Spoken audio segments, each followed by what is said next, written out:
específicas que fazem com que a gente fique com mais peso em diferentes idades. Assim, por exemplo, se eu nasço com um peso baixo ou com um peso muito alto, eu tenho chance de ter um caminho para o excesso de peso. Se eu chegar na obesidade no período pré-escolar, ou na idade pré-pubertária, ou na adolescência, eu vou ter uma chance muito grande de ser um adulto obeso, e cada vez mais, se nós temos um número grande de pessoas com excesso de peso na população, o hábito desses indivíduos, provavelmente, ele é chamado de obesogênico, ele causa obesidade, então existe um risco maior de excesso de peso. Na criança, nós sabemos que a obesidade, ela tem algumas características, ela tem predisposição genética e ela é modificada pelo meio ambiente, que é a alimentação, a falta de atividade física, fatores emocionais e psicológicos. E isso acaba levando que exista uma importância muito grande do estudo do ambiente, e especialmente porque nós estamos cada vez mais sedentários, o maior tempo de tela, de celular, de computador, games, de TV, pouca atividade fora de casa, que foi extremamente agravada nesse período da pandemia. E isso é muito importante porque nós estamos comendo provavelmente comidas mais prontas, mais rápidas, mais práticas, onde a rapidez e o custo é essencial. Nós estamos comendo comida fora de casa e nós estamos levando comida para dentro de casa. Nós estamos comendo alimentos com muito sal, açúcar e gorduras, e o exemplo da família nem sempre é muito adequado. Nós queremos sempre mais por menos, nós gostamos muito de repetição, nós gostamos muito de fatores agregados como combos, tamanhos grandes, e é por isso que nós aumentamos muito o tamanho das porções nos últimos anos. Todos lembram dos tamanhos das batatas fritas, os tamanhos das porções de pipoca, os tamanhos das nossas pizzas, dos nossos sanduíches, e especialmente uma coisa que nós vamos discutir bastante, que é o tamanho dos produtos adoçados, dos refrigerantes, dos sucos, e isso acaba levando a muitas dúvidas. E eu acho que é muito importante, então, a gente lembrar que a Sociedade de Pediatria de São Paulo, já há alguns anos, desenvolve um programa chamado Setembro Laranja, mais um dos meses temáticos que nós temos, com cores específicas de alerta, que é o mês de combate e prevenção da obesidade infantil. A partir daí, a Sociedade de Pediatria de São Paulo, ela determinou uma série de campanhas e uma força-tarefa que é chefiada pela doutora Arlete Meio Escrivão. Ela é professora de disciplina de nutrologia pediátrica da Escola Paulista de Medicina e coordenadora dessa força-tarefa de prevenção da obesidade e vice-presidente do Departamento de Nutrição da Sociedade de Pediatria de São Paulo. Hoje a doutora Arlete não poderá estar conosco, mas ela, de qualquer forma, ela nos incumbiu de fazer uma discussão com vocês, com duas pessoas extremamente importantes no cenário da nutrologia pediátrica brasileira.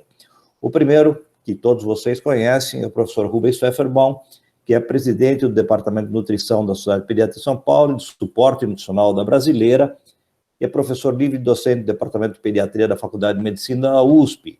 E o professor Renato Zorzo, que é pediatra e nutrólogo, que é professor da Faculdade de Medicina da Universidade Estácio de Ribeirão Preto, prática clínica em nutrologia desde 2014, membro dos departamentos de nutrição da Sociedade Brasileira de Pediatria e nutrologia da Brasileira de Pediatria. Então, nós vamos discutir com vocês alguns temas muito importantes em relação à obesidade e nós vamos conversar de uma forma bastante informal. E agora, por favor, todos, se quiserem, abram suas câmeras e quando vocês forem fazer a pergunta, por favor, abram o seu microfone e podem abrir a conversa como quiserem. Nós temos algumas perguntas já que nós gostaríamos de fazer e para poder aquecer o pessoal, eu vou pedir para, num momento bastante rápido, nós estamos com a presença do Dr. Jaime Muraovski, é um prazer muito grande ter o Jaime aqui conosco, e eu vou pedir, então, para o Rubens fazer uma primeira introduçãozinha, uma primeira orientação nossa sobre alguns aspectos que ele acha importante da obesidade para fazer um aquecimento para que nós possamos conversar sobre esse tema tão importante. Rubinho, Pode falar um pouquinho. Obrigado, Mauro, obrigado pela apresentação, muito gentil. Reforçando, é uma atividade da Sociedade de Pediatria de São Paulo, do nosso programa de um grupo de estudos, que é o Grupo Anti-Obesidade, e que tem já algumas publicações para os nossos colegas pediatras que vocês podem acessar no site da sociedade. O ano passado tivemos uma grande publicação junto ao Congresso Paulista de Pediatria. Essa publicação, ela dá orientações em relação à alimentação, exercício físico, alguma orientação que pode ser importante para os nossos consultórios e orientação também para o público em geral. E nessas ocasiões também nós dirigimos ao público geral. Até a primeira live que a sociedade fez foi exatamente o ano passado, junto a este público em geral, aos nossos colegas pediatras. Foi assim algo que utilizamos o Facebook, e é inacreditável como as plataformas elas melhoraram com toda a possibilidade de termos este acesso, né, ao Brasil inteiro, à língua portuguesa. Mas, respondendo à pergunta do Mauro, obesidade é uma equação simples, mas de difícil resolução. Por quê? Aquilo que se ingere, energia, os nutrientes, principalmente a parte energética, se não queimarmos, não há um gasto energético adequado, isto pode se transformar em gordura, em adiposidade. Tudo muito simples, porém, tudo aquilo que o Mauro já colocou, já elencou as dificuldades que nós temos, são dificuldades muito grandes, porque, na verdade, a obesidade ela é multifatorial e ela se inicia praticamente até antes da vida intrauterina. Ou seja, o estado nutricional da futura gestante já poderá influenciar o estado nutricional da criança e isto já levar para o restante da vida. A questão na gestação, a orientação que nós temos em relação a ganho ponderal, a questão após o nascimento, ou ainda até se é uma criança de termo, com restrição ou não de crescimento intraútero, com maior risco de uma obesidade futura, uma criança com restrição pequena para a idade gestacional, a questão do aleitamento materno, da introdução da alimentação complementar, posteriormente, durante todo o decorrer da primeira infância, da fase escolar, da adolescência, os hábitos alimentares e a queima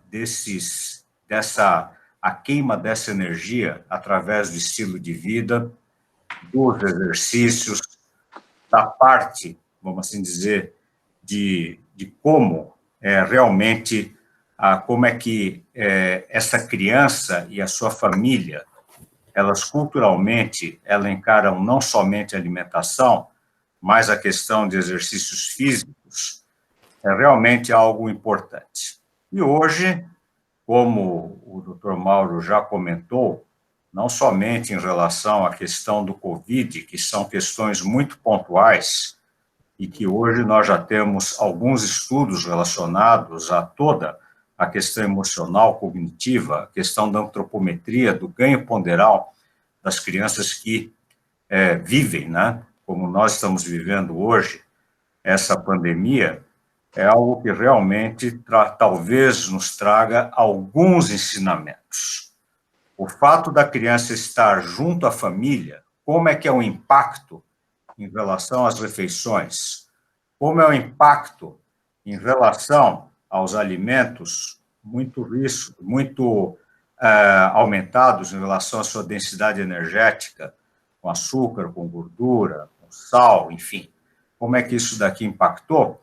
E se realmente as famílias, os cuidadores, entenderam a necessidade realmente de ter uma educação nutricional, de ter talvez uma cultura diferente em relação à dieta dessas crianças. A dieta fica até uma coisa meio hospitalar, mas a alimentação normal, os hábitos, estilo de vida, de sentar numa mesa e não dar qualquer coisa para a criança, diminuir o tempo de telinhas, telas e telões na televisão, que nós também, por televisão e nos dispositivos hoje que nós estamos, né, vivendo.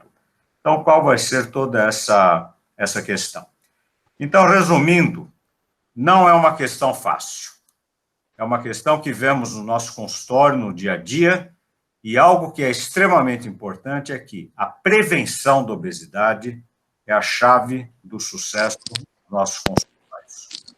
Quando ela se instala, é de difícil reversão e a necessidade de um grupo, muitas vezes interdisciplinar e multiprofissional, para o tratamento da obesidade, e às vezes, infelizmente, nós temos hoje, nossas crianças e adolescentes, casos muito graves, extremos, já com comorbidades muito importantes.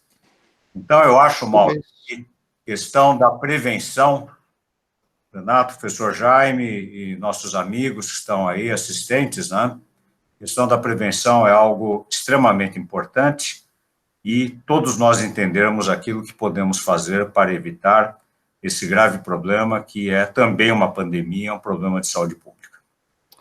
Ô, Renato, uma coisa que a gente sempre fala é que, dentro das condições de prevenção da obesidade, nós temos uma frase mágica, né, que é mudar estilo de vida.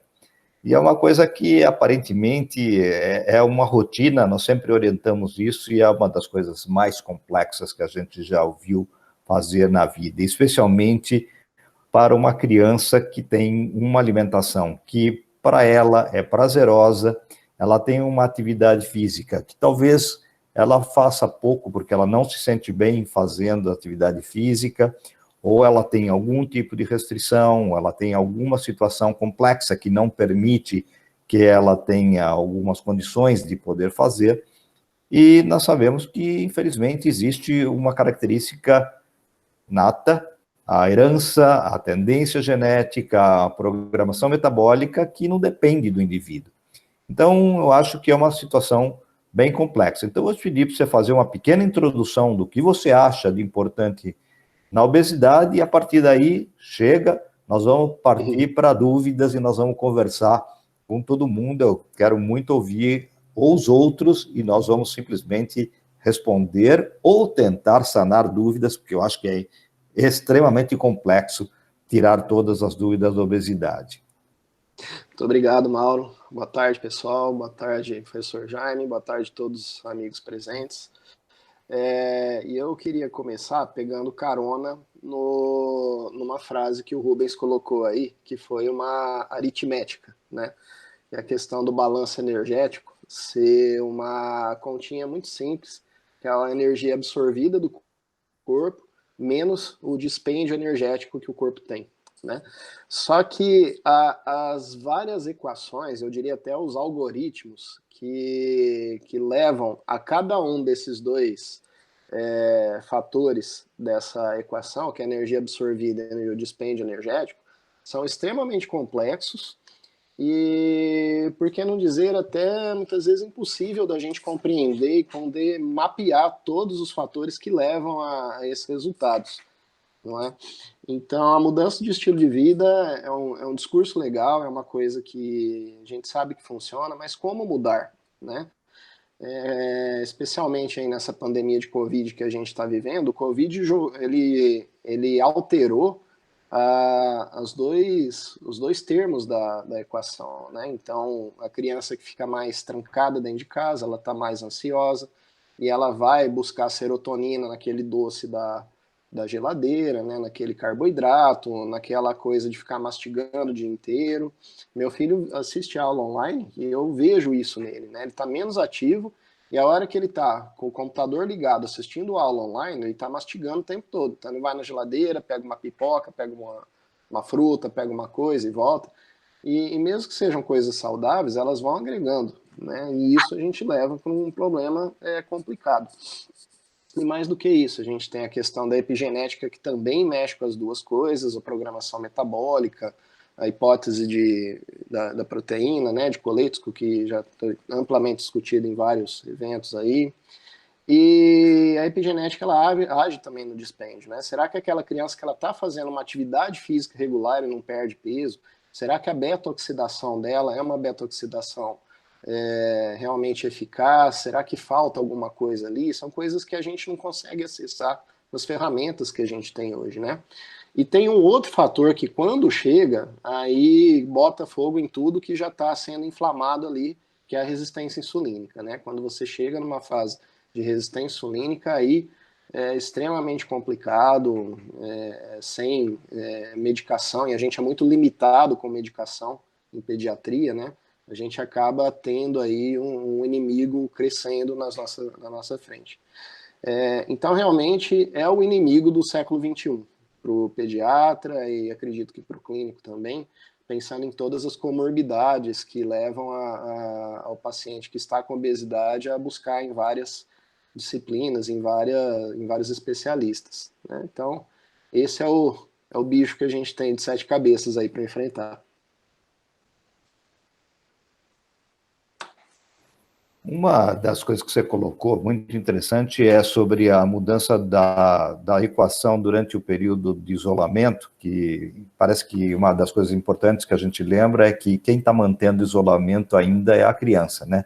Quer dizer, praticamente, talvez os nossos grupos de risco maior, nós, mais velhos, que temos uma dificuldade maior de ter o acesso à volta total, mas principalmente as crianças, porque elas continuam fora da escola, elas continuam sem atividade, elas continuam isoladas, elas continuam dentro dos seus espaços restritos, e nós mudamos a situação, claro, né? Nós estamos o tempo todo na frente do meio eletrônico, nós fizemos a educação passar a ser transmitida por método eletrônico, nós não adaptamos adequadamente a educação ao sistema eletrônico da forma específica, a gente simplesmente transportou o conteúdo que nós tínhamos de aula para dentro do computador, do telefone, da onde for, com um cansaço gigantesco por parte das crianças, né? Quer dizer, se para nós é cansativo, nós estamos trabalhando muito mais no computador do que antes, a gente fica extremamente cansado, parece que é esgotante a situação. Você ainda ficar dentro de um ambiente fechado, sem atividade física, sem convívio, sem recreação, sem a possibilidade de fazer esse tipo de coisa, mudou muito. Mas, por outro lado, teve uma coisa interessante que o Rubens já tinha colocado, que é o compartilhamento familiar obrigatório. Quer dizer, nós sempre advogamos de que as crianças tivessem refeições em família, e a gente acabou de publicar essa semana um trabalho que mostra que as crianças que não comem aqui em São Paulo comem apenas 5 refeições por semana, ao máximo, junto com a família. Então, o restante das outras 21 refeições possíveis, das grandes refeições, são feitas de forma isolada. Então, nós sabemos que isso aconteceu durante o período da pandemia, mas não houve uma melhora importante da alimentação. E nós sabemos que talvez os exemplos que nós aprendemos nesse período de convivência forçada, alguns muito bons, outros ruins, eu não sei se nós vamos levar para adiante. Isso eu acho que é uma condição que nós temos que discutir.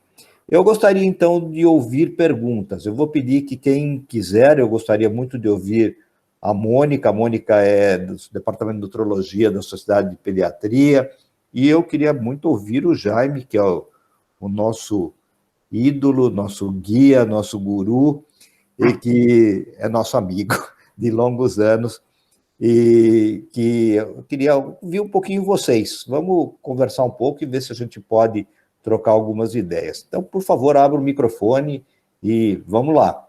Nós estamos abertos para as dúvidas.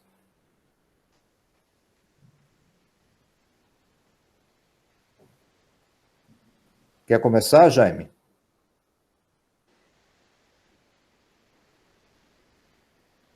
Só abrir o microfone.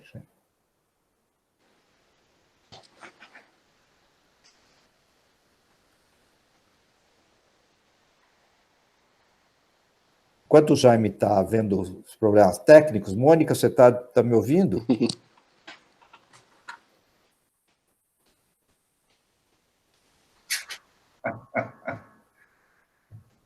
Bom, enquanto o professor Jaime vai abrir o microfone dele, a Mônica desapareceu da tela, as pessoas estão aquecendo, eu vou fazer uma pergunta para o Renato. Renato, uma das questões que a gente sempre pergunta é assim, eu não como muito, eu faço atividade e eu engordo. Algumas pessoas parece que tomam água e engordam, e outras pessoas não comem praticamente o mundo, né? Comem tudo e não ganham 1 grama de peso e a gente não sabe o que acontece. Por que acontece isso? Se a gente tivesse a resposta a essa pergunta, seria muito mais fácil trabalhar isso no consultório, né? Ou ir nas clínicas, enfim. Mas, justamente voltando à equação, são os fatores que alimentam os termos ali da equação, né? Então, a gente tem a programação metabólica, que o Rubens colocou aí muito bem no começo, que a gente sabe aí que faz uma influência enorme no decorrer da vida. Tem o fenômeno ali também do rebote de adiposidade, né? Se a criança ela começa a ganhar mais peso, ou melhor, mais adiposidade em fases precoces da vida, antes aí de 3 e 2 anos de idade, isso também vai explodir como uma bomba lá na frente, vai ser uma criança que vai entrar na adolescência com um percentual de gordura maior, vai ter mais dificuldade, na vida adulta também vai ter mais problemas com isso, possivelmente aí pelo aumento do número de adipócitos, né? Que depois isso não se perde. E aí fica ali alimentando aqueles adipócitos que mais para frente vai ser difícil reverter esse processo. E a questão da microbiota intestinal, né? Claro que eu estou colocando 3 fatores assim, parece muito simples, mas eu estou elencando 3 de centenas, talvez, que existam, né? E aí entra a parte genética, o dispêndio energético, a epigenética e a microbiota, porque, na verdade, as calorias que vão fazer parte dessa equação aí são as calorias absorvidas, né? E nem sempre tudo que a gente come, de fato, é absorvido. Aí, com o universo da microbiota, que a gente está engatinhando nesse conhecimento, né?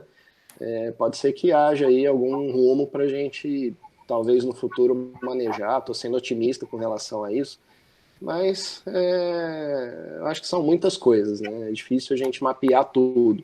Mas com certeza esses 3 termos aí eu colocaria como algo importante para a gente considerar. Tá, eu vi agora que o Jaime abriu o microfone, e o Jaime, ele passou por uma série de períodos onde nós discutíamos muito a desnutrição, nós fomos vendo a transição, e hoje nós estamos obrigados a conviver com todos os problemas ao mesmo tempo. Os velhos problemas convivendo com os novos problemas, nós não conseguimos reequacionar os velhos e nós nos defrontamos com os novos. Isso tanto do ponto de vista nutricional, como infeccioso, como imunológico. E o Jaime sempre foi um grande batalhador do período da recuperação de nutrição e principalmente do problema específico do primeiros combates à obesidade, quando começou a aparecer principalmente essa preocupação na década de 60 e 70. Já me conta um pouquinho do que você sentiu nesse período todo. Olha, sabe, eu quero contar uma coisa que me ocorreu, olha, incrível, não me ocorreu agora. Nunca tinha pensado nisso. Mérito de vocês. Existe uma diferença entre o gordinho, aquele indivíduo que tem tendência ao sobrepeso, e o verdadeiro obeso. Então, o gordinho é aquele que come muito, né? Come coisa que não deve, doces, fica comendo coisas fora de hora. Esse é o gordinho. Você faz uma dieta para ele, põe ele na linha, ele fica bom. O obeso é outra história, vocês sabem melhor do que eu, né? Vocês lidam bem mais do que eu com isso. Então, tem aqueles obesos que só se resolve com a cirurgia gástrica, né? Não adianta fazer nenhum, e não é que ele não faz, ele até pode fazer direitinho a dieta, mas às vezes perde um pouquinho, depois volta logo àquela cirurgia redutora. Sim, pode realmente a gente ver que faz uma diferença enorme. Então, aliás, eu agora falo para vocês discutirem um pouco isso. Qual é a diferença entre o gordinho, o sobrepeso e o verdadeiro obeso. Agora, voltando à história, nossa história, né? Você disse muito bem, quando nós começamos, o grande problema era a desnutrição, né? Desnutrição era que matava as crianças brasileiras. Agora, as coisas mudaram, como você disse, ainda existe desnutrição, mas em alguns lugares, em alguns focos, né, nós temos ainda no Brasil, mas o maior problema agora é obesidade, né? Então, passamos da desnutrição para a obesidade.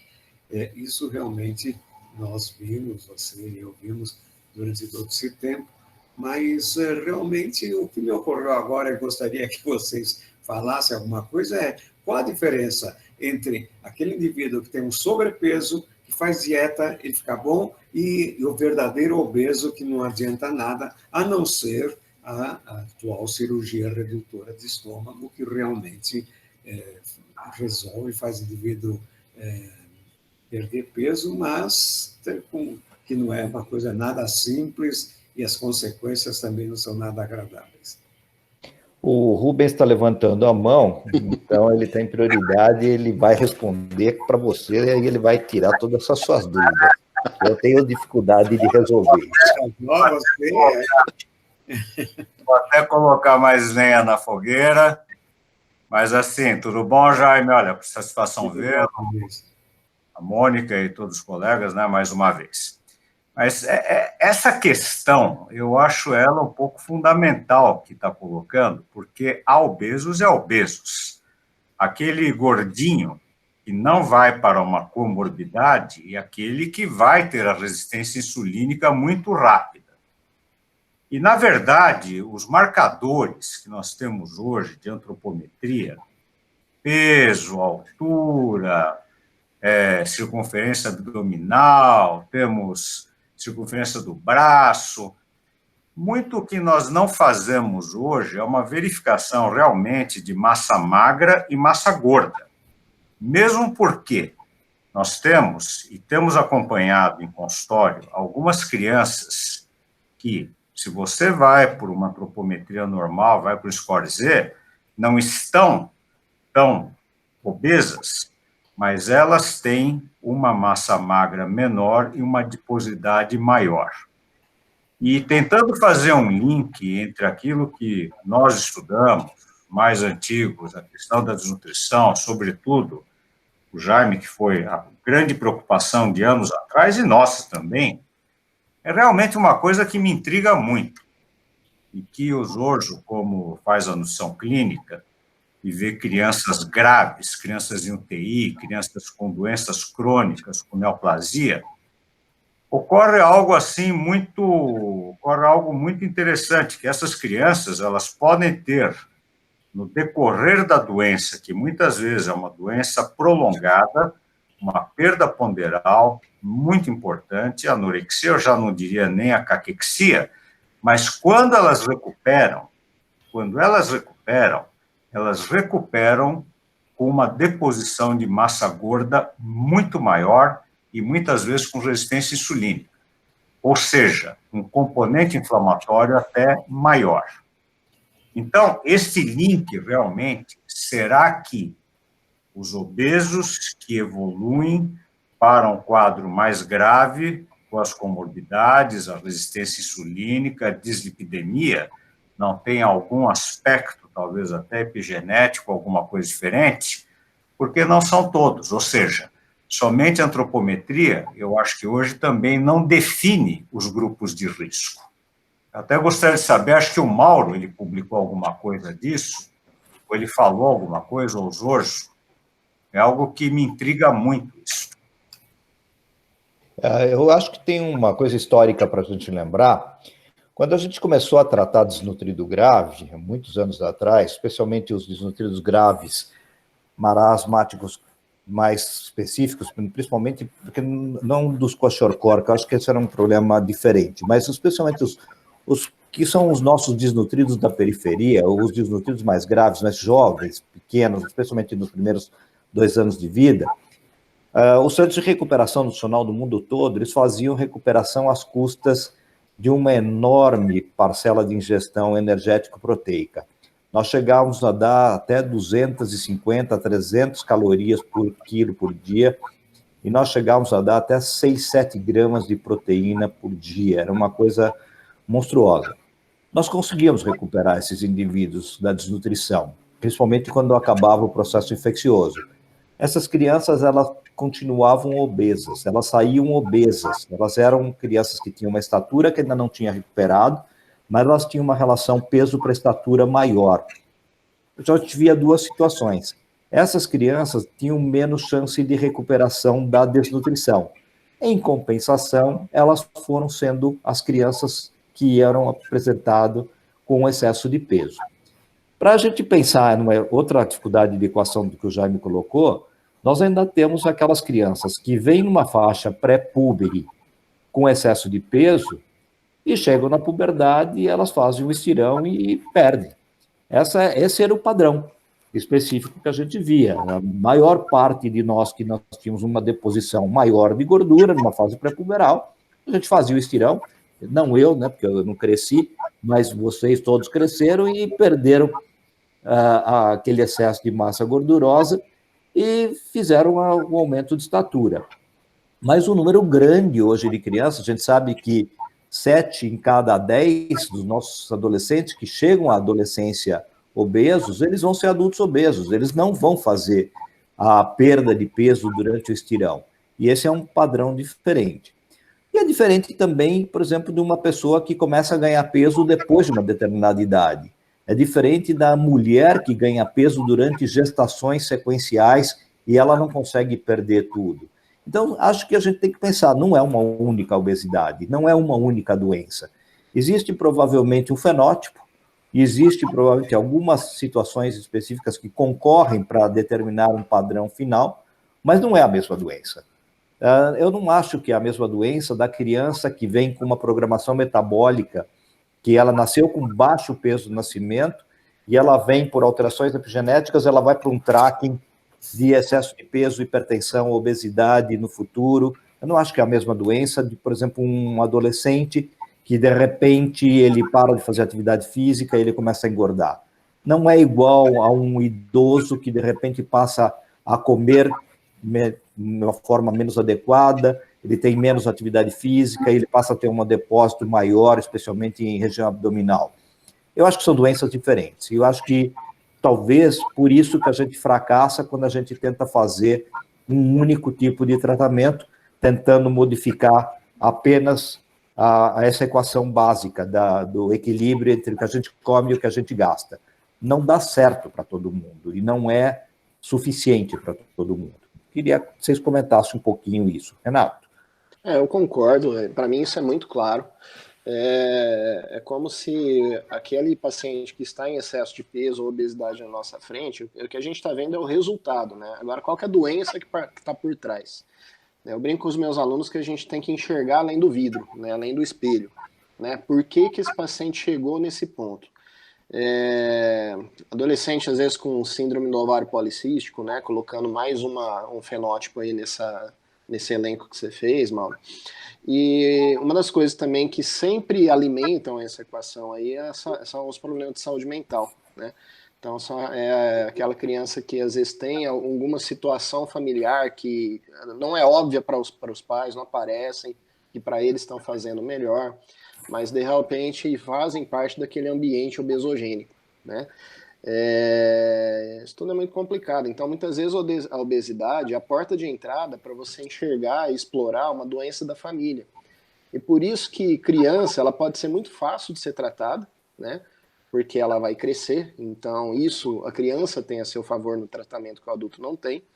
Mas, por outro lado, existem situações que você tem que, para tratar a criança, tratar a família inteira. Então, mudar todo o hábito, e voltando na pergunta que você fez, Mauro, por que mudar hábito é tão difícil? Porque mudar hábito, não adianta você pegar uma família e falar para a criança assim, que está obesa, olha, tá vendo essa garrafa de Coca-Cola aqui, ó? Você não pode tomar essa garrafa aqui, tá vendo? Vai ficar lá, você não pega. Então, isso é crueldade, né? Chega ao ponto de ser algo bizarro. Então você tem que mexer na família inteira, e de repente quem alimenta a Coca-Cola da família é o pai que tem um vício, aí você tem que mexer no pai, que nunca vem à consulta. Então a coisa é além do paciente que está na nossa frente, né? É assim que eu enxergo. Vamos lá, vamos fazer mais perguntas. Jaime, vamos lá, eu vou querer mais gente conversando. Nós estamos abertos aqui para todo mundo bater papo, trocar experiência, para todo mundo conversar, não é pergunta necessariamente, pode contar caso. Vamos lá. Olha, Mauro e Renato, olha, sinceramente, eu nunca tinha pensado nisso. Vocês, como disse, têm um grande mérito. Mas o que você disse, Mauro, é que tem 2 tipos de obesidade. Será que não tem um tipo só? Quer dizer, tem o grupo que é obeso e o grupo que não é obeso. Tem superpeso, tem sobrepeso, né? É o gordinho. Então, isso é uma discussão semântica? Não, talvez seja importante para a gente classificar primeiro para saber qual vai ser a atitude. Então, não existem 2 tipos de obesidade, existe obesidade, com todos esses problemas que você falou. E existe aquelas pessoas que têm sobrepeso, que também vão ter problemas por causa disso, mas cujo tratamento é completamente diferente, muito mais fácil, né? É mais fácil se a pessoa quiser também atender, né? Mas o verdadeiro obeso já é muito difícil. Olha, eu vou contar agora uma história. Eu sempre fui magricelo, né? E meu irmão, saudosa memória, ele era 4 anos mais jovem que eu, e eu fui desmamado precocemente, porque minha mãe, imigrante pobre, atrapalhada, aí se atrapalhou, e aí eu tive uma diarreia, bom, essa já é outra história. Mas o meu irmão foi amamentado mais do que 2 anos. Não me lembro quanto, mas acho que bem mais que 2 anos. Ele era obeso e, aliás, faleceu em parte em consequência da obesidade. Olha que coisa, né? Eu sempre defendo o aleitamento materno, nós defendemos, inclusive, por muitas coisas, inclusive como prevenção da obesidade. Mas tem alguma coisa diferente no obeso, que aí vocês, que são especialistas, têm que estudar melhor, para a gente saber o que causa obesidade. Meu irmão era obeso desde bebezinho, e como vamos cuidar disso, né? Por enquanto, acho que a única coisa que tem é cirurgia, né? Cirurgia gástrica.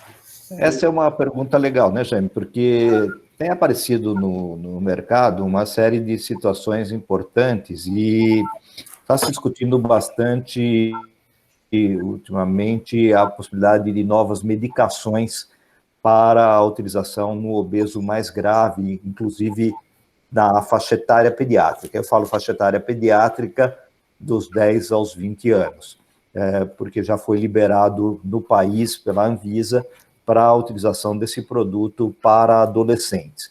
É uma medicação complexa, é uma medicação de uso diário, é uma medicação injetável, ela tem um custo elevado, e os resultados também são, de literatura, não são tão brilhantes assim. Eles são importantes porque ajudam a reduzir um pouco a situação de excesso muito grande. Mas não é uma situação tão simples e tão complexa, porque não adianta absolutamente nada se eu também não modificar o padrão basal. Da mesma forma como eu não consigo resolver a situação com a situação da cirurgia bariátrica, quer dizer, eu não consigo fazer a restituição ad íntegro se eu não mudar o meu padrão alimentar. Eu fui forçado de um dia para o outro a modificar minha alimentação porque eu tive redução do meu tamanho absortivo, mas, na verdade, meu padrão de comportamento continua igual.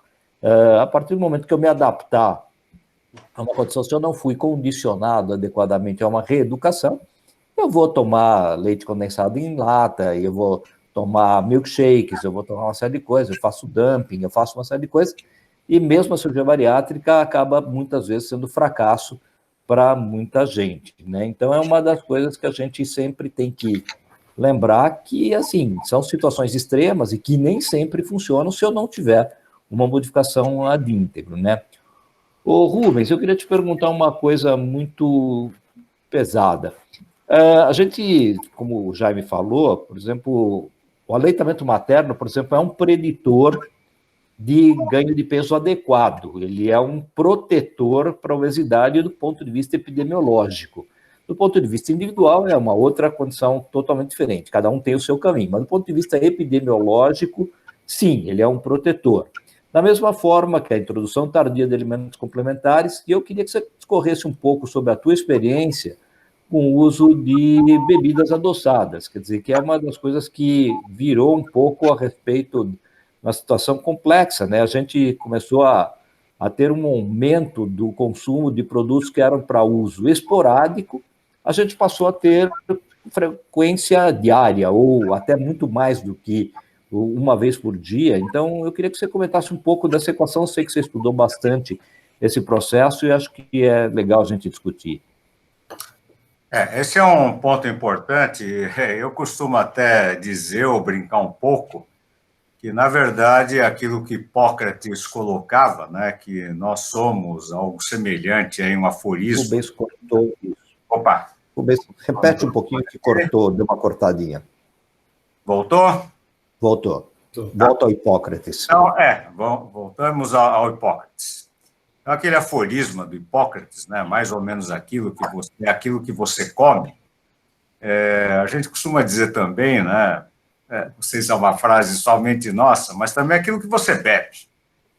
Então, sem dúvidas, no decorrer da vida, nós temos coisas, algo maravilhoso como aleitamento materno, um substrato que dá todos os nutrientes para a criança e protege do aleitamento, não só em função das questões hormonais, de leptina, mas, sobretudo, até da questão de saciedade que nós temos, é diferente do que uma criança pega uma mamadeira. Aliás, um dos problemas de líquido, se você coloca leite materno em uma mamadeira, você tem ganho de peso, muitas vezes, que pode ser até maior do que de uma fórmula infantil.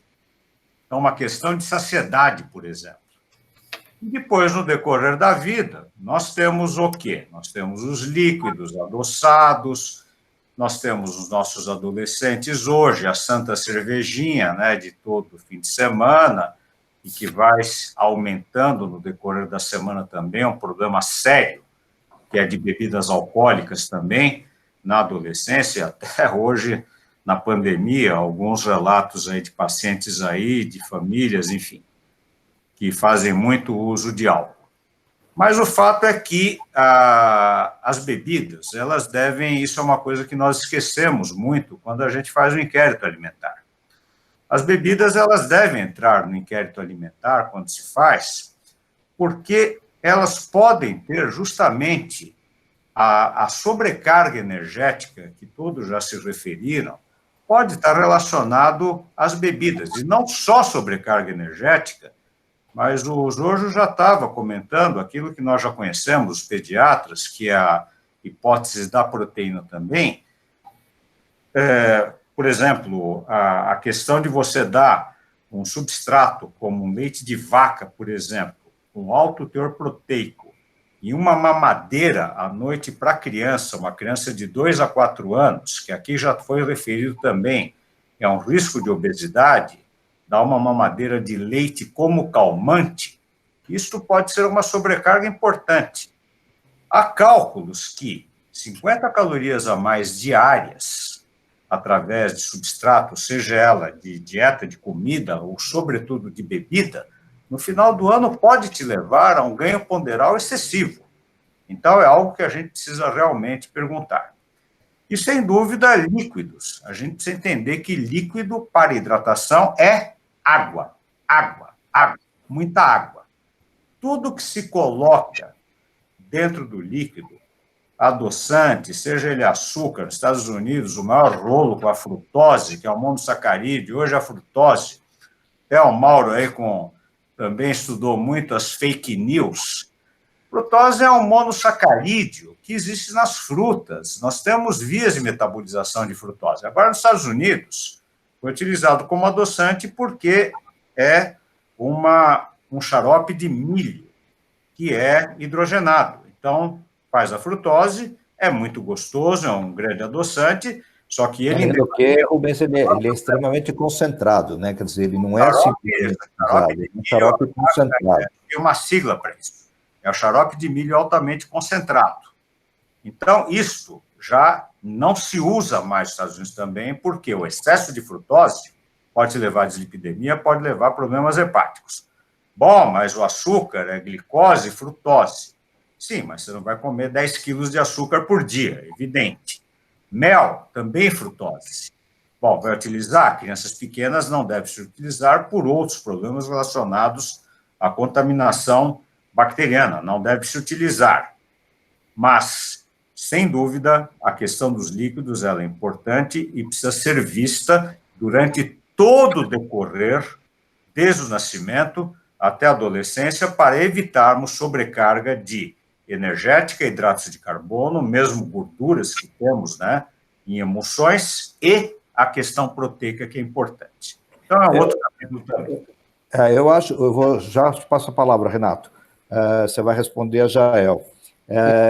Uma coisa importante é lembrar que o consumo de bebidas adoçadas tem aumentado no Brasil de uma forma importante. O estudo ISA de 2003 até 2018 mostrou esse aumento muito importante em todas as faixas etárias, e a gente tem visto uma diminuição em algumas faixas etárias. Então, o que é importante é que a gente vê que os jovens aumentam muito e a gente tem visto um consumo grande na população adulta jovem.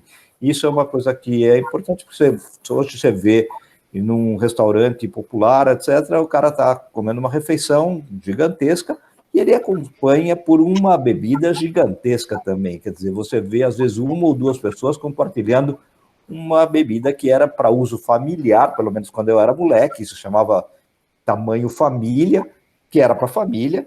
A gente hoje vê os caras consumindo 2 litros, já tem bebidas de 3 litros, a gente sabe que tem bebidas de 3 litros, e a pessoa utiliza individualmente ou com uma ou duas pessoas. Então, acho que isso é importante a gente lembrar. E aí eu queria que o Renato conversasse um pouquinho com a gente, que é uma pergunta que a Jael colocou, sobre a importância clínica da grelina e da leptina. Isso vai se juntar um pouco com o que você queria falar da resistência insulínica, né? Então, acho que é uma coisa que queria que você comentasse um pouquinho. Legal. Eu vou juntar esse assunto na hora que eu levantei o dedinho. Me agrada muito falar sobre formas terapêuticas, né? Modalidades terapêuticas, porque, assim, só nesse bate-papo nosso, a gente já viu que a obesidade, apesar do desfecho ser o mesmo, né? Como o Dr. Jaime falou, não tem um monte, tem uma só. Mas para chegar lá, são vários caminhos, né? São vários caminhos que os disparos lá de trás foram diferentes. Então, para esses caminhos diferentes, são fisiopatologias, de repente, diferentes, e aí que a gente tem que tratar com armas diferentes, né? Então, a criança que vai, de repente, se beneficiar da cirurgia bariátrica pode não ser a mesma que o adolescente, né, no caso, está liberado no Brasil a partir de 16 anos, se não me engano, se não tiver mudado. Isso, 16. 16, né? E de repente não vai ser a mesma que vai se beneficiar com liraglutida, que é a medicação que o Rubens colocou. Mas, de qualquer forma, a fisiopatologia a gente precisa entender, né? Então, por exemplo, voltando à liraglutida. A liraglutida é um análogo do GLP-1, né? E o GLP-1 ele é um anorexigênico. E ele também melhora a resistência insulínica. Quer dizer, se for uma fisiopatologia que não passa por isso, se for uma fisiopatologia mais do sistema nervoso central, por exemplo, às vezes é um paciente que a gente não vai atingir, né? E essa fisiopatologia, ela tem algumas coisas. Respondendo aí a pergunta da Jael, eu gosto muito de falar de leptina e grelina porque é visual o negócio. Imagina uma gangorra, né? Como se fosse a mesma ideia da insulina e do glucagon, né? No assento da gangorra, a gente tem a leptina, no outro a grelina. A grelina, ela aumenta quando a gente está muito tempo em jejum. Então, ela é um hormônio orexigênico. Então, quando a gente está muito tempo sem comer, o trato gastrointestinal, ele joga a grelina para a circulação. E aí a gente tem fome, né? Quando a gente se alimenta, dentro da fisiologia da digestão, os triacilgliceróis eles vão entrar no adipócito, e o adipócito ele vai secretar a leptina para a corrente sanguínea. E a leptina ela é um hormônio anorexigênico. Algumas crianças super obesas, dessas que a gente estava conversando, que o Dr. Jaime colocou, que o Rubens colocou, quer dizer, são pacientes diferentes, né? Que eu já atendi no meu consultório, eu me atrevi a pedir leptina, dosagem sérica de leptina, que é um exame que os convênios não cobrem, né? Então, não é todo mundo que dá para pedir, etc. Mas eu pedi para ver o que acontecia. Todas as crianças obesas, a leptina vinha extremamente alta, né? Quer dizer, como é que o hormônio anorexigênico vem alto no obeso, né? Então, muito provavelmente o que está acontecendo é que existe também o fenômeno de resistência à leptina, da mesma forma que tem resistência à insulina, né? Então, o problema às vezes não está ali, vamos dizer assim, na produção, né? A fisiopatologia ali, ela esbarra no funcionamento. Então, será que essa leptina dessa pessoa não é totalmente eficaz, né? Será que a tridimensionalidade da molécula ali não está legal? Será que o receptor da leptina não está legal?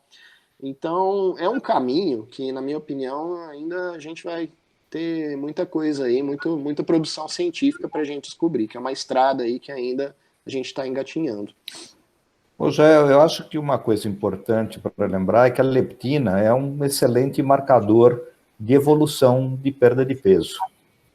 Nesse aspecto, ele pode me permitir, especialmente na faixa pré-púbere, e eu não vou nem me atrever, que a Lucimar Françoso está aqui, e eu vou depois pedir para ela conversar um pouco com a gente, mas, de qualquer forma, nessa faixa, a gente sabe que eu tenho, às vezes, o ganho de peso por excesso de massa, por causa da puberdade, mas a criança está perdendo, na verdade, algumas coisas porque ela está fazendo uma restrição específica, já que ela é uma obesa importante. A leptina, nesse caso, pode ser um marcador, mesmo que as condições antropométricas, circunferência de pescoço, combinação de circunferências, combinação de outras medidas antropométricas de composição corporal, não demonstrem essa perda tão facilmente, porque ele está em fase de crescimento, apesar do excesso de peso. Então, a leptina pode ser um marcador interessante ao longo do tempo. Infelizmente, é um estudo caro, é demorado, algumas vezes os laboratórios chegam a demorar, às vezes, 20 a 30 dias para dar uma resposta. Laboratório não é uma condição de rotina específica. A grelina já acho que é bem mais complicada, porque a grelina acho que vai entrar não mais como diagnóstico, né, Desorso? Acho que vai entrar como um possível medicamento. Talvez, dentro de algum tempo, nós vamos ter um medicamento baseado na possibilidade de inibição de alguns dos pathways da grelina para que a gente possa ter um resultado interessante. Eu não sei se a Lucimar está ouvindo a gente, ela está presente aqui, eu não sei se está me ouvindo. Está ouvindo a gente, Lucimar? Se tiver com o microfone aberto, pode abrir, eu queria te conversar um pouquinho. Enquanto a gente ouve as pessoas, eu queria perguntar para vocês também uma coisa que é interessante. A gente discute muito a avaliação antropométrica. E a antropometria, na verdade, a gente está discutindo ainda com... Então, se eu vou usar só o índice de massa corporal, o índice de massa corporal ele não é um índice tão adequado para a evolução de um paciente obeso. Com certeza, ele vai ter um índice de massa corporal elevado. Da mesma forma que eu queria que vocês comentassem um pouquinho sobre os mecanismos de síndrome metabólica, quer dizer, os diagnósticos de síndrome metabólica da literatura, utilizando circunferência abdominal, a glicemia e não a resistência insulínica como parâmetro de interesse. E eu acho que a gente precisa ter uma ideia melhor da característica metabólica desses nossos pacientes. Algumas vezes a gente propôs outras medidas antropométricas, como, por exemplo, a circunferência de pescoço. A gente hoje tem a curva brasileira da circunferência de pescoço para adolescentes, que é um parâmetro bem fácil de fazer em consultório, bem interessante, mas ele sozinho não serve, quer dizer, eu teria que acompanhar de outras situações. Lá na escola a gente faz uma condição para pesquisa, a gente faz a densitometria de duplo feixe de raio-x, a gente faz a absorciometria para avaliação de massa corporal. A gente usa a pletismografia como um método de avaliação corporal. Mas isso não é rotina, isso é para avaliação de pesquisa. Obviamente que é muito caro fazer pletismografia para poder avaliar um paciente obeso. Mas eu queria que vocês discutissem, por exemplo, a síndrome metabólica do obeso, especialmente as condições de utilização na literatura da glicemia, que para nós quase nunca se eleva, mas a gente sabe que a resistência insulínica sempre é muito elevada. Eu queria que vocês comentassem um pouquinho. O Rubens quer falar um pouquinho? Então, Mauro, é de alta complexidade.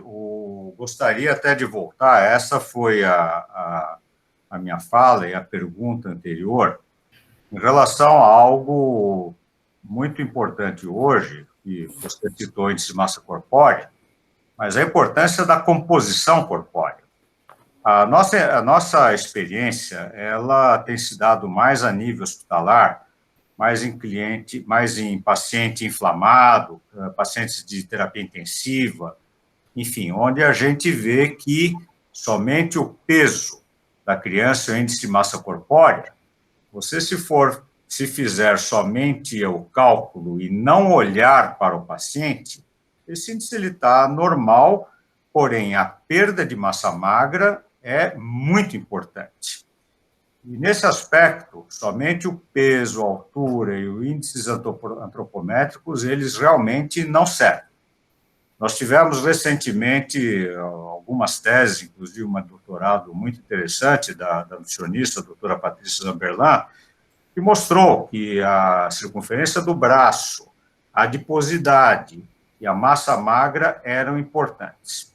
E nesse tipo de paciente muito inflamado, onde você tem indicadores, proteína C reativa, VHS, você tem troponina, você tem aumentado, você tem fatores inflamatórios, a resistência insulínica é muito importante. Isso a gente vê, inclusive, em recém-nascidos. A gente, há anos atrás, aí, nossa tese de livre-docência foi justamente de gasto energético no recém-nascido com sepse, e o que a gente via era algo muito interessante, que o gasto energético, durante a fase aguda da sepse, poderia ser até normal diminuído, com escapes para hiperglicemia muito alto. Então, esse foi o motivo do comentário que eu fiz em relação à questão da inflamação e à questão da obesidade, e talvez isso explique um pouco a resistência insulínica em alguns dos fenótipos, em algumas das situações que nós temos. Agora, em consultório, o que nós temos visto é que os cálculos, não só da glicemia, mas insulina, o cálculo Roma, por exemplo, ele não é aplicável em todas as crianças. Não dá para a gente ter alguma coisa nesse sentido. E outro aspecto também que eu acho preocupante é a dislipidemia que pode ocorrer. Anos atrás, nós fizemos um trabalho junto ao Fundo Social do Palácio do Governo, onde foram avaliadas crianças que estavam em uma casa de acolhimento, crianças de 7 a 14 anos. Isso não é novidade, 25% dessas crianças com dislipidemia, com colesterol muito elevado. E crianças que não eram, em sua maioria, obesas. Não eram obesas, em sua grande maioria. Ou seja, aqueles elementos que o Renato, todos estão citando, nós precisamos de alguns elos maiores, inclusive, talvez, não somente a antropometria e as diversas relações que nós temos, mas algo mais para verificar composição corpórea, por exemplo, talvez bioimpedância, que é um método relativamente simples, até muitos consultórios mais especializados talvez tenham, e como interpretar esses dados. Só aproveitando a discussão, no manual da SBT de obesidade, tem uma lâmina lá de percentual de gordura, né, por idade, a partir de 5 anos, na verdade. Então, eu tenho bioimpedância no consultório, eu faço nas crianças, e isso ajuda demais, porque a gente vê isso, né, em adulto a gente vê também, a gente vê que, paralelamente àquele adulto que nunca vai ter um IMC de 25, mas por motivos bons, né, que tem uma constituição muscular boa, Geralmente aquele adulto que teve isso é interessante, que teve uma vida, um histórico de vida, de atividade física regular, isso que a gente acaba vendo que tem uma constituição corporal melhor, né? Tem criança assim também, né? Talvez aí por motivos genéticos, epigenéticos e lógicos, nutricionais, né, desde muito tempo. Então vai ter aquela criança também que vai estar um pouco mais nos Z-scores, um pouco mais próximo ali do Z+1, né? Que a gente vê, olha, tá chegando sobrepeso, às vezes não tá, né? Às vezes ela tem uma constituição óssea, muscular um pouco melhor, e a adiposidade dela não é tão grande. Então, isso tem que ser sim se levar em consideração. Concordo plenamente. E eu acho que é uma coisa interessante, nós estamos revisando o Manual de Nutrologia da Sociedade Brasileira de Pediatria, né? Vocês estão participando disso. E o Roberto Costa, que é um professor de educação física, que é especializado em composição corporal, ele escreveu o novo capítulo de composição corporal e a nova discussão exatamente de alguns dos métodos de circunferências, de dobras e especialmente dos aparelhos que têm aparecido mais frequentemente. A utilização da impedanciometria, que é bastante antiga, alguns cuidados importantes, né? Primeiro, lembrar que a impedanciometria bipolar, ela normalmente não é muito eficaz, ela tem alguns erros, nós temos que utilizar equações adequadas para a faixa etária, para a condição, então nem sempre o aparelho vem calibrado com a equação adequada para a faixa etária que a gente utiliza. Então, se possível utilizar, se for usar a impedância, vai tentar se utilizar a impedância tetrapolar, que tem uma eficácia melhor, e lembrar que alguns aparelhos hoje, de uso de consultório, apesar de utilizarem um apoio biplantar, eles são tetrapolares, porque eles utilizam uma forma de passagem da corrente elétrica por meio do braço, quer dizer, então ele faz o circuito completo. Mas são métodos caros, por exemplo, esses aparelhos, eles chegam a custar de 8 a 12 mil reais, quer dizer, então a gente tem que tomar alguns cuidados com que tipo de aparelho que a gente usa. A gente pode utilizar há algum tempo, por exemplo, eu acho que ainda um método muito interessante é a avaliação da composição da gordura, e especialmente da separação de compartimentos, como a gordura abdominal, a gordura total, pela absorciometria de duplo feixe de raio-x, quer dizer que, na verdade, é o mesmo exame da DEXA, né, da densitometria óssea, que é feito para avaliação da composição corporal de densidade e cálcio, mas a gente usa para avaliar a gordura. Só que tem que ser avaliado por alguém experiente, porque eu preciso avaliar de uma forma adequada. Hoje é um exame relativamente mais barato, mais simples, que os convênios pagam, então ele é possível, mas se for feito por uma interpretação inadequada, a gente chega a ter volumes de gordura em meninos de 50%, 52%, o que é um erro crasso, está totalmente inadequado o exame, quer dizer, é erro de interpretação.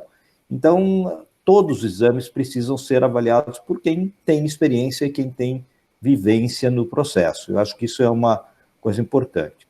A minha pergunta que eu tinha feito para o Renato, em relação à resistência insulínica, é que quando a gente vê os critérios de síndrome metabólica, e isso é uma coisa que a gente tem discutido com o departamento de endocrinologia, é que a maior parte dos pacientes são avaliados pelo índice de aumento da glicose, né? E no nosso meio a gente tem uma dificuldade muito grande de encontrar pacientes com glicemia elevada ou diabetes tipo 2 na infância e na adolescência. A gente tem resistência insulínica, mas nós temos muito poucos casos com glicemia elevada consistentemente. E tanto que quando a gente quer fazer protocolos de pesquisa, tem 2 protocolos abertos em andamento, que são multicêntricos aqui no país, buscando diabetes tipo 2 em crianças, e a gente não consegue fechar. Por quê? Porque a gente tem um parâmetro diferente. Enquanto que no Japão, por exemplo, eles conseguem fechar muito rapidamente, com um volume muito rápido de seleção de crianças com glicemia elevada consistentemente, com diagnóstico de diabetes tipo 2. E isso é interessante, quer dizer, existe alguma relação geográfica ou de modificação metabólica das nossas crianças. Agora, resistência insulínica é um padrão muito frequente no nosso meio, mesmo em crianças não obesas. E isso é uma característica que a gente tem que avaliar, e é uma discussão bem interessante que a gente vê, porque tem grupos, por exemplo, que propõem pontos de corte extremamente baixos para a resistência insulínica. Por exemplo, um grupo da endócrino lá da Escola Paulista, não de pediatria, de adultos, eles propõem um índice de ponto de corte de 1,4. Isso significaria que todo mundo tem resistência insulínica elevada, todo mundo, porque não dá. Com esse valor não tem condição de análise. Então, tem algumas coisas que a gente precisa avaliar clinicamente com quem tem experiência com criança e adolescente, né? Comentários de vocês.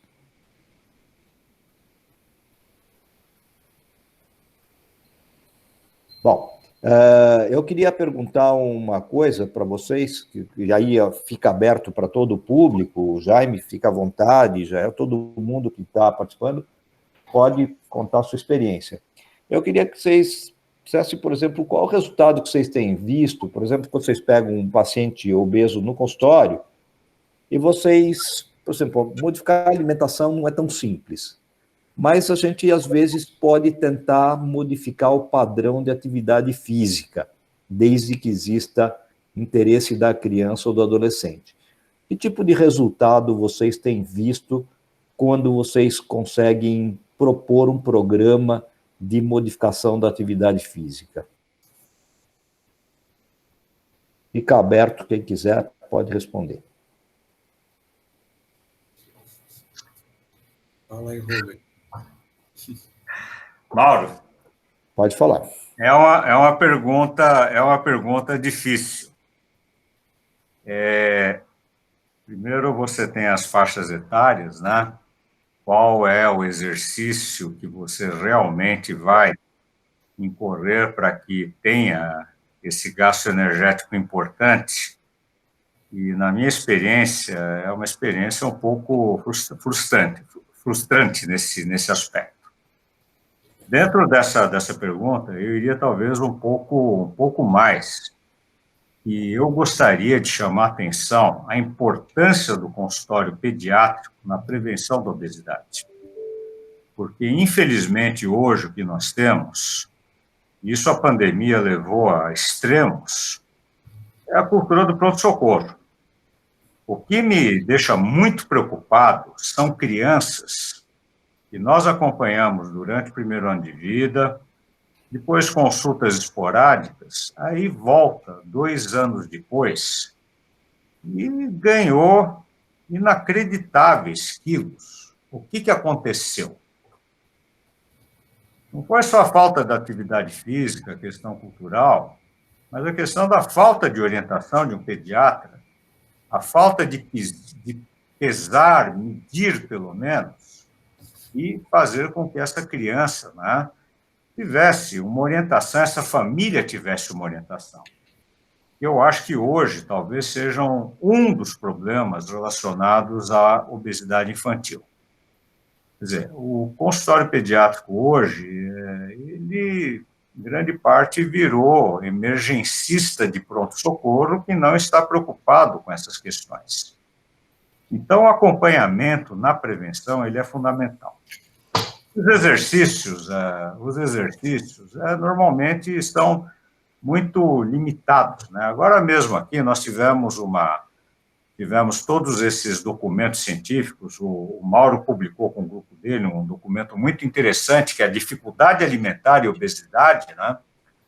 Ele fez até em tempo recorde isso, e uma das coisas que nós colocamos lá no Pediatra Orienta, com a doutora Sueli Longo e mais um preparador físico, quais as brincadeiras ou quais as atividades físicas que podem incorrer em crianças de baixa idade, adolescentes, enfim, atividades mais estruturadas a partir de 12 anos ou não.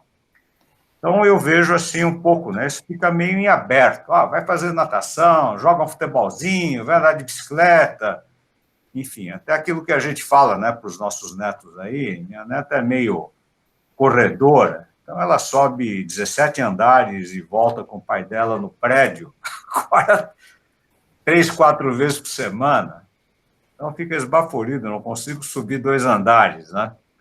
Já fico de língua de fora. Então, é um pouco difícil, é algo que acho que é muito individualizado, né?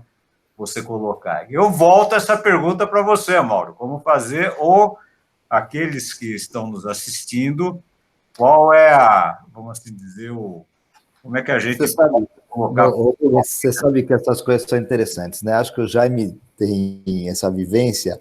Quando a gente vai ficando um pouco mais velho, a gente tem muitas memórias, mas às vezes falta a memória, né? Quer dizer, a gente não consegue lembrar a cronologia adequada de algumas situações. Essa semana, uma aluna nossa, que fez doutorado comigo há muitos anos atrás, ela fez a gente relembrar a história de um projeto lá da Escola Paulista chamado PAPO, que era o programa para o paciente obeso, o programa de atividade física para o paciente obeso.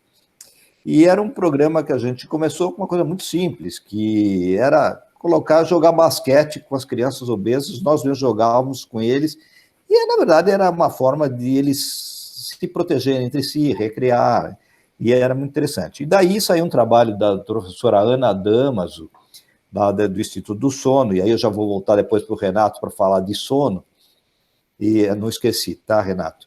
E a gente fazia um estudo onde a gente fazia 4 intervenções diferentes para a atividade física. Todos os grupos, randomicamente, faziam orientação nutricional.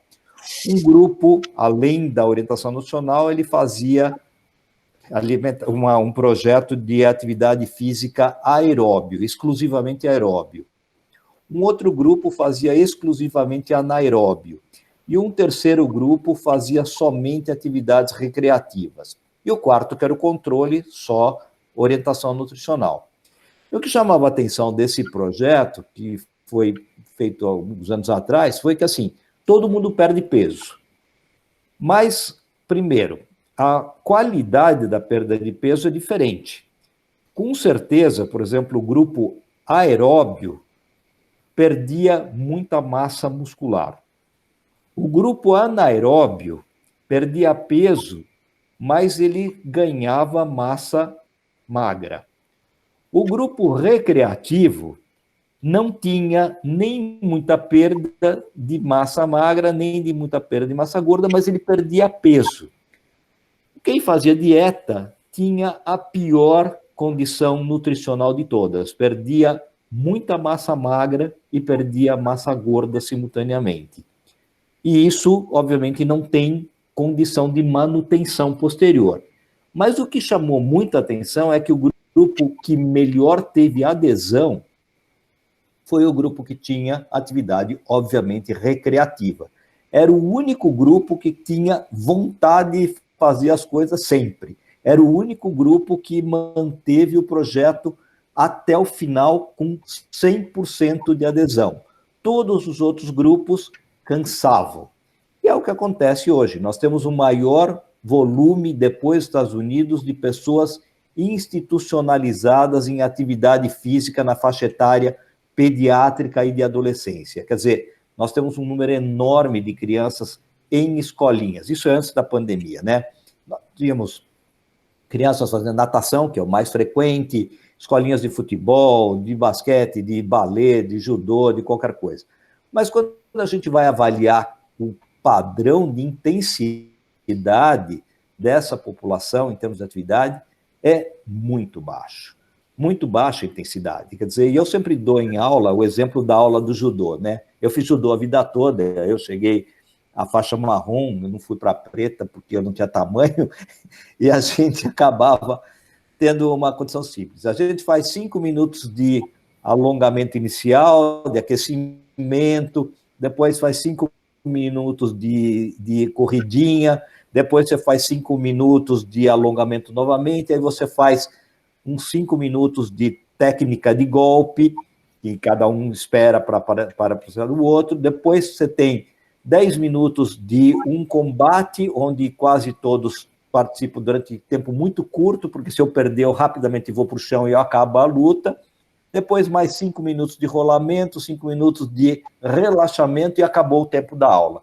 Quando a gente fazia a avaliação de intensidade de atividade moderada e vigorosa, dava menos de 2 minutos em 45 minutos de atividade.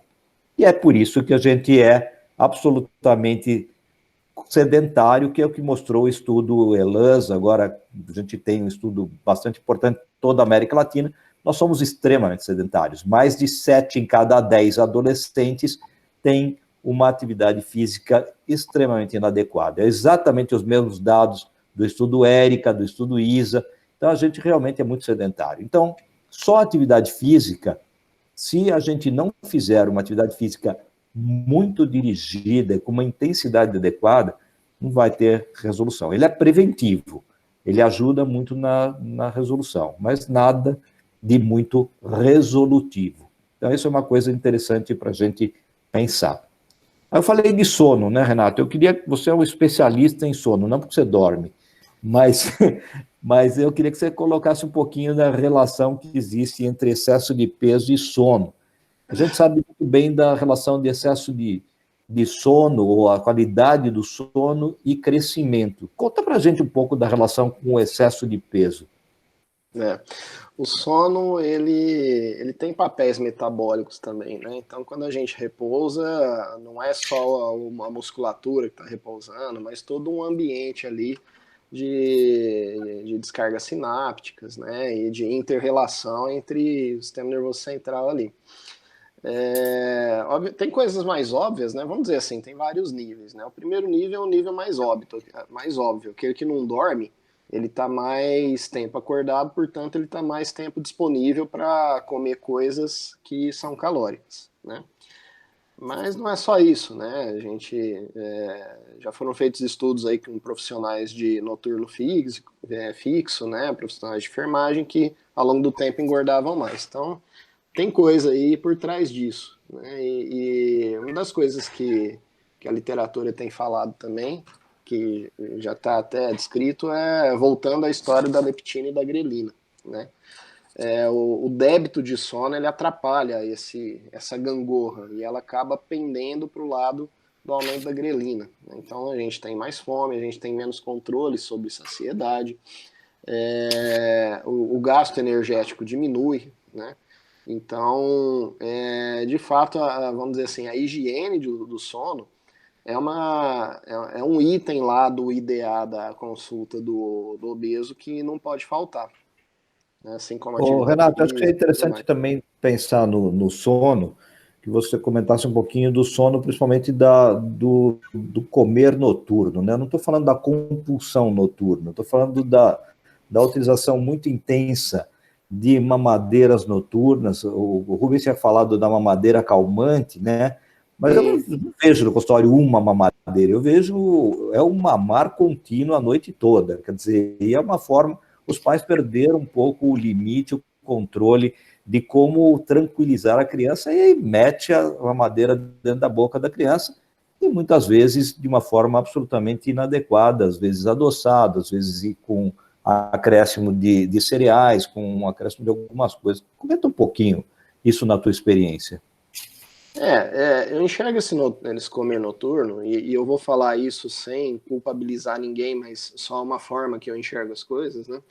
Que o despertar noturno da criança, tá todo mundo dormindo, né? A criança começa a berrar, acorda a casa inteira. E aí, qual que é o planejamento ali, né? Qual que vai ser a intenção? A intenção é botar a criança para dormir não só preocupados com ela, mas porque o pai tem que trabalhar amanhã, no dia seguinte, e a mãe já passou o dia inteiro, às vezes, amamentando aquela criança, ou brincando com ela, alguma coisa assim, ou trabalhando também, você já expirou a licença dela. Então tá todo mundo cansado. E cansado a gente não raciocina direito, né? Então a intenção ali é não só a criança dormir para ela mesma, mas para casa poder descansar, né? E ali cria-se uma situação que o investimento de custo-benefício em termos de tempo tem que ser pequeno, né? Então essa busca por subterfúgio para estratégias para criança, para minar a criança, né? Às vezes vem além do motivo pelo qual aqueles pais estão ali tentando fazer essa criança dormir de uma forma, digamos, mais saudável, né? Mais fisiológica. Então, acaba tendo a alimentação, né? A alimentação é algo muito visceral para a gente, né? E aí cria-se um ciclo vicioso. aquela criança ela acaba acostumando com aquele mamar noturno, e aí tem toda aquela questão do aumento de refluxo gastroesofágico, né, do distúrbio do sono, e isso pode se virar um hábito depois, né? Então, e eu vejo comer noturno não só pela questão da mamadeira, mas pela questão também, vamos assistir um filme no Netflix hoje, o que vai? Vai uma pipoca junto, vai um cachorro quente junto. Então, o comer ali noturno, né, em idades maiores, né, não no lactente, ele acaba sendo um hábito. Você está comendo não porque você está com fome, mas pelo hábito, né, do combo. O que é o combo? É o filme e a pipoca, né? Filme sem a pipoca não tem o mesmo gosto do filme com a pipoca. E aí vem uma manteiga junto, e aí vem uma bebida adocicada junto, né? Então, são hábitos que são obesogênicos. Eu queria fazer agora um desafio para o Jaime e para o Rubens.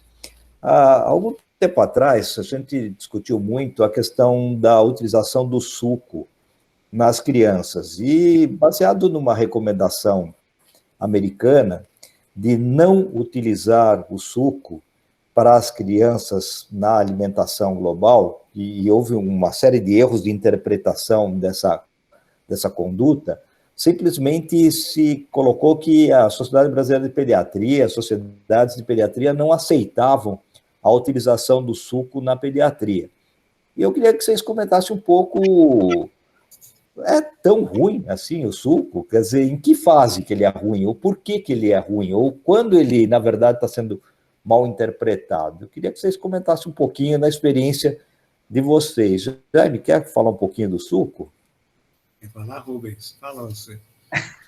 O Rubens vai falar mal do suco. O Jaime lembra, não foi ele que me ensinou, mas o Jacó Renato Voisky, né, voltando às reminiscências, o primeiro alimento que a gente dava, além do leite materno, né, com 30 dias de vida, era suco de laranja. Por quê? Porque é rico em vitamina C, não é? É rico em fibras, enfim, naquela ocasião era vitamina C, isso já desde a época lá do escorbuto das grandes navegações, ou seja, suco de cítricos, eles realmente tiveram essa questão.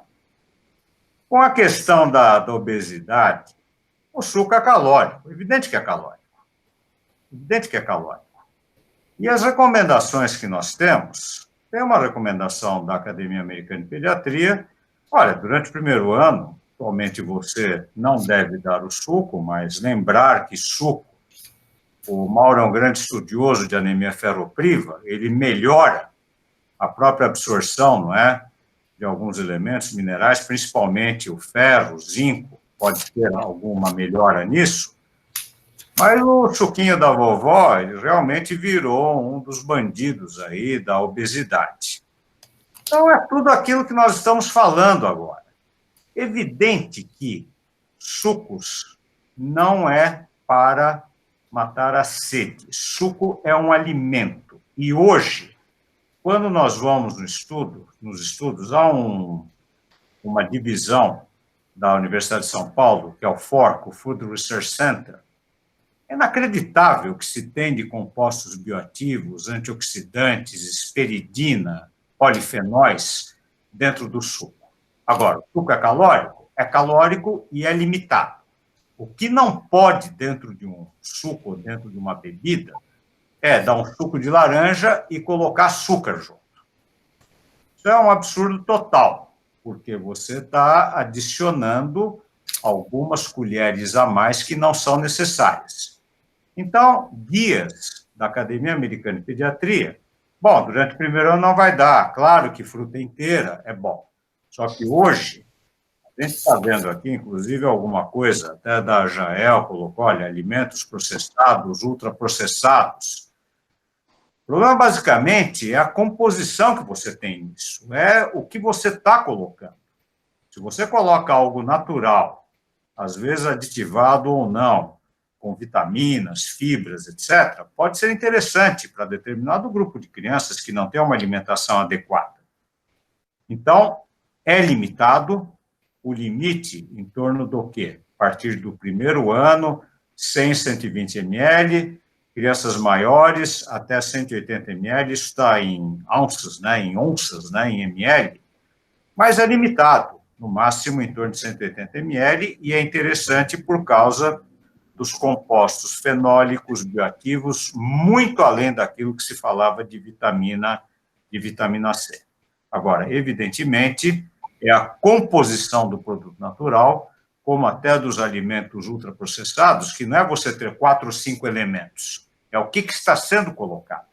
Às vezes você tem um elemento somente, vai dar farinha de mandioca todo dia para a criança, pô, muito bom, é um alimento pouco processado, mas que pode ter problemas em relação à alimentação. Vai dar só arroz e feijão sem uma composição adequada, também nós temos problemas.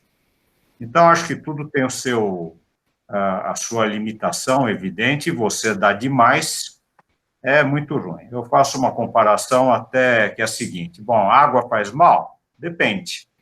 Se colocar a cabeça do indivíduo num balde 3 ou 4 minutos, as consequências são muito graves, pode fazer mal também. Então, o mau uso dos alimentos, ele realmente é importante, e por isso a orientação que precisa ter em relação aos excessos que podem ser ou as deficiências de determinados alimentos e nutrientes. Mal, sobre isso. Pode falar, Renato. Desculpa, pode falar, doutor Jaime, eu comento depois. Vai falar, Renato? Não, pode falar, doutor Jaime, conversa depois. Olha, excelente a sua pergunta, mais velhos, e o Rubens também falou muito bem. Então, quando você ainda não tinha nascido, a gente dava, como eu disse, Rubens, a criança mamava leite de peito, tinha que dar suco de laranja com 1 mês de vida, com 30 dias de vida. Exatamente. Hoje a gente sabe que não precisa. E, curiosamente, a criança que mama leite de peito exclusivo precisa tomar vitamina D. Mas essa é outra história que até nós podemos conversar depois. Então, de repente, os pediatras estavam absolutamente corretos naquela época. Só depois, a coisa, como sempre, foi distorcida, né? Só existe um suco que é o mesmo que os pediatras davam há um século atrás, suco de laranja. Só que a criança que mama leite de peito exclusivo, no primeiro semestre de vida, não precisa tomar suco, não, porque já tem vitamina C e não tem vitamina D, né? Isso é outra história. Então, mas quando a criança começa a comer, o leite de peito também não tem ferro. Quer dizer, tem, mas não quantidade... quantidade suficiente para o primeiro semestre de vida, tudo bem. Do segundo semestre de vida em diante já não é suficiente.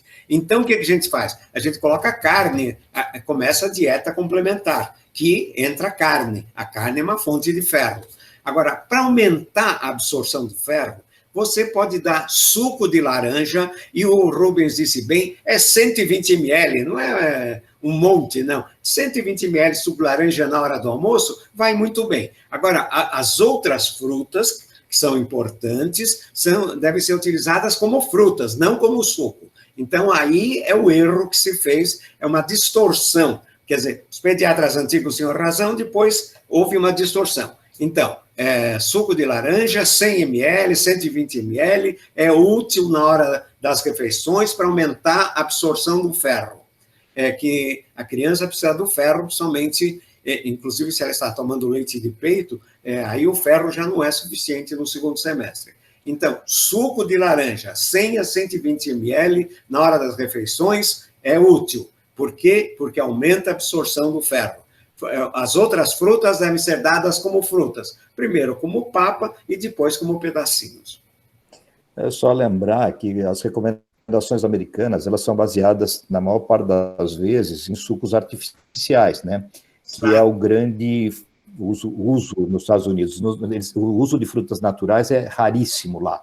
Então, é a utilização do suco pronto, do suco que tem normalmente modificações, ele tem algumas vantagens, porque eles são enriquecidos, às vezes, de vitamina D e de outros elementos, mas tem a desvantagem de serem adoçados, de terem algumas condições artificiais, e que são múltiplas. Então, a recomendação da Academia Americana de Pediatria foi baseada na realidade americana, inicialmente, que é do suco artificial maciçamente utilizado por toda a população, né? Rubens, ou Renato, por favor.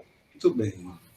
Eu acho interessante essa discussão, porque o contexto, eu acho que a concordância é total, né? O suco de laranja, ele é um alimento planejado, é um lanche planejado. É a mesma discussão dos lanches intermediários, né? Não é snack, é um alimento, uma refeição dentro do global, de um contexto.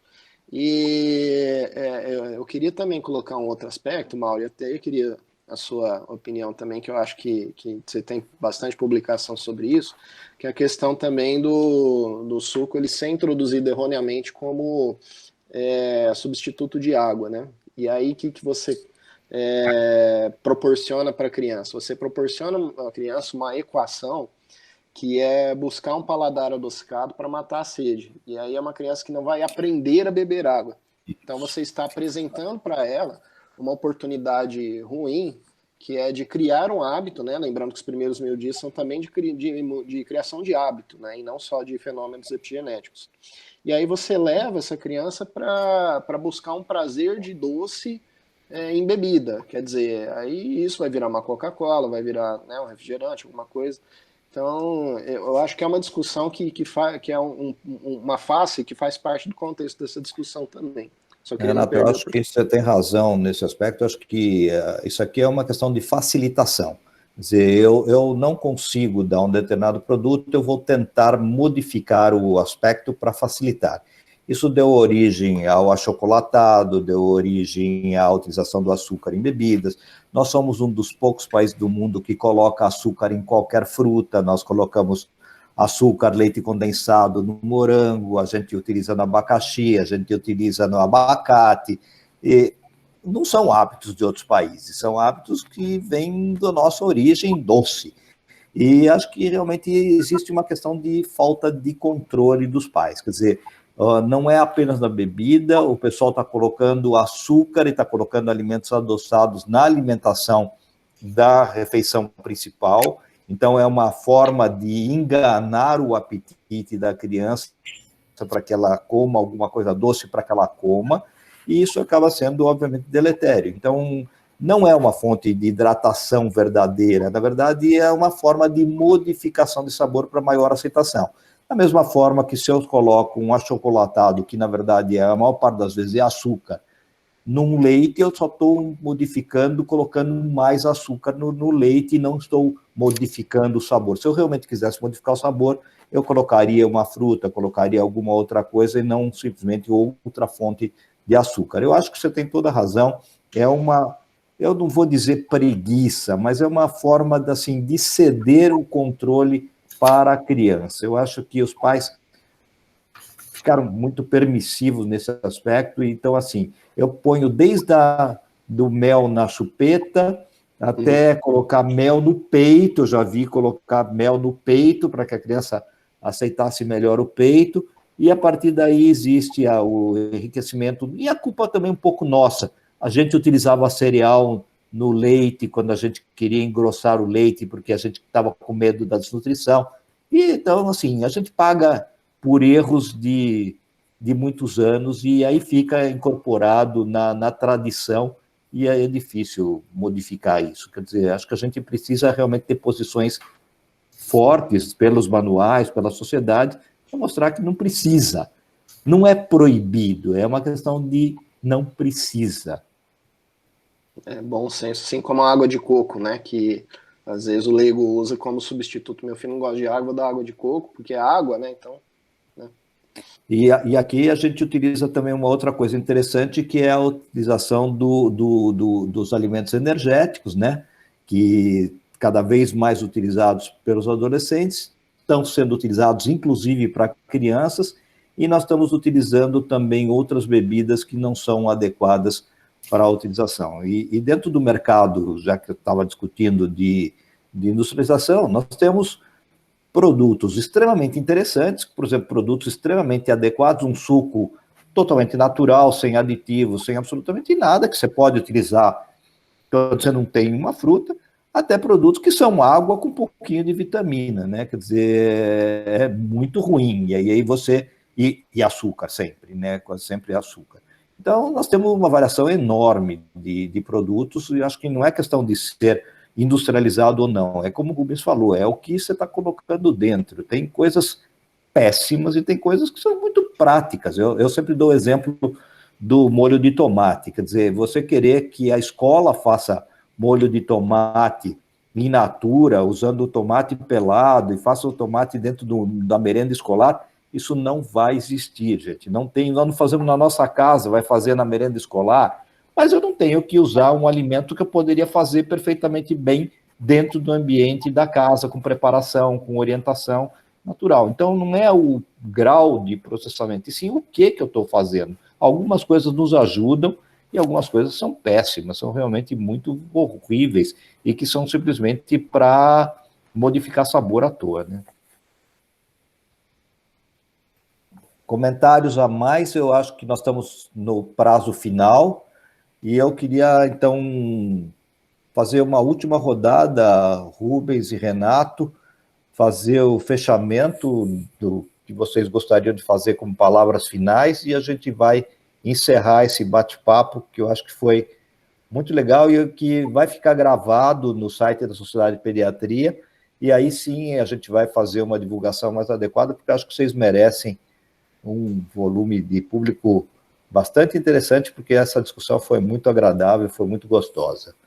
Rubens, suas palavras finais? Bom, eu quero agradecer, né, a presença, né, de todos, agradecer em nome da Sociedade de Pediatria de São Paulo, do Departamento de Nutrição, o Mauro, o Renato, talvez alguém mais participando, né, doutor Jaime Muraovski, sempre muito, muito querido, e todos, e dizer a vocês que a sociedade, ela tem um grupo do Setembro Laranja, que é a campanha anti-obesidade, e todos os colegas que se interessem podem participar desse grupo da sociedade, é muito importante fortalecer. E reiterando as palavras do Mauro, dos hoje, realmente um bate-papo muito agradável, do conteúdo muito interessante, eu acho que até mudei algumas coisas assim, com os esclarecimentos de todos. E, novamente, dizer, né, a obesidade não é uma coisa simples, está aí nos nossos consultórios todos os dias, não é somente um elemento que a gente vai resolver. Vocês vejam aqui a amplitude da discussão que nós tivemos nesse problema tão grave, tão complexo, e realmente eu só posso parabenizar os palestrantes pelo que colocaram, e esperar vê-los, né, brevemente nas outras atividades da sociedade. Eu quero comunicar também que dia 14 de novembro nós vamos ter o grande evento deste ano da Sociedade Pediatria de São Paulo, que são 50 anos de nutrição na Sociedade Pediatria de São Paulo. O Dr. Jaime, inclusive, vai comentar em breves palavras o que ele viu nesses 50 anos, porque ele participou ativamente desde a fundação da sociedade e como as coisas se modificaram. Velhos problemas, como foi dito aqui, que se mantêm, novos problemas, enfim, muita coisa que nós temos a discutir, temos um programa maravilhoso, e o sócio, o associado, todos aqueles que se interessam, nossos caros amigos profissionais de saúde, mesmo o público leigo, professores, enfim, todos estão convidados a participar deste evento, dia 14 de novembro. Mais informações no site da sociedade. Muito obrigado a todos aí pela atenção e obrigado pela participação. Só um comentário que o Jaime entrou na sociedade quando ele era criança, né? Porque não tem tanto tempo assim, né, Jaime? Renato, suas palavras finais, por favor.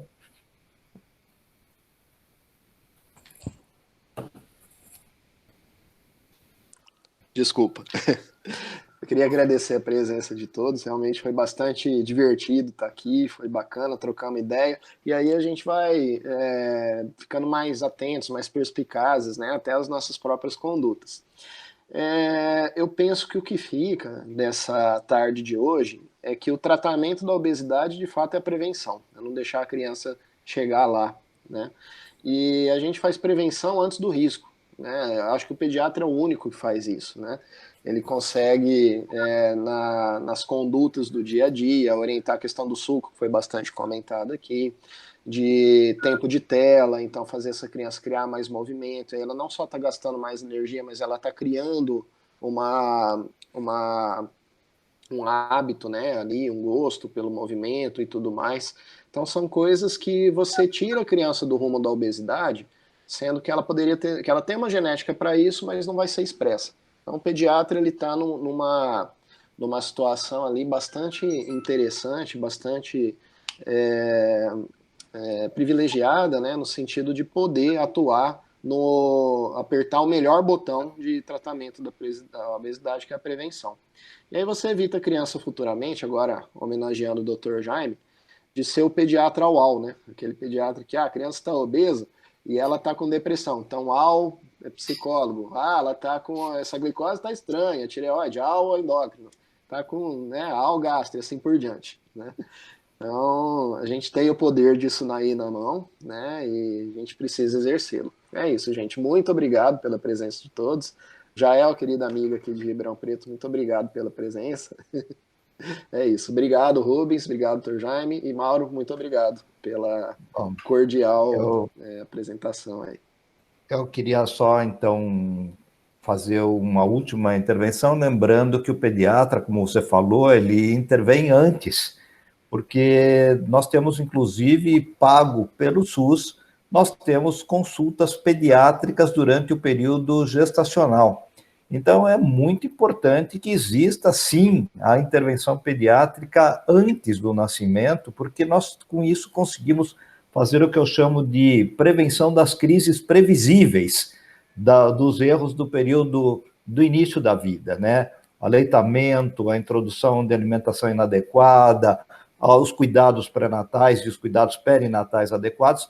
Essa conduta pré-natal é muito importante, porque, na verdade, nós temos que trabalhar do ponto de vista epidemiológico antes da gestação, mas pediatricamente nós começamos a trabalhar durante o período pré-natal e a partir daí até o restante da vida, porque nós ainda somos um dos poucos clínicos gerais que ainda tem intervenção na dinâmica da família como um todo. Então, se nós não podemos interferir, dificilmente outro profissional vai interferir.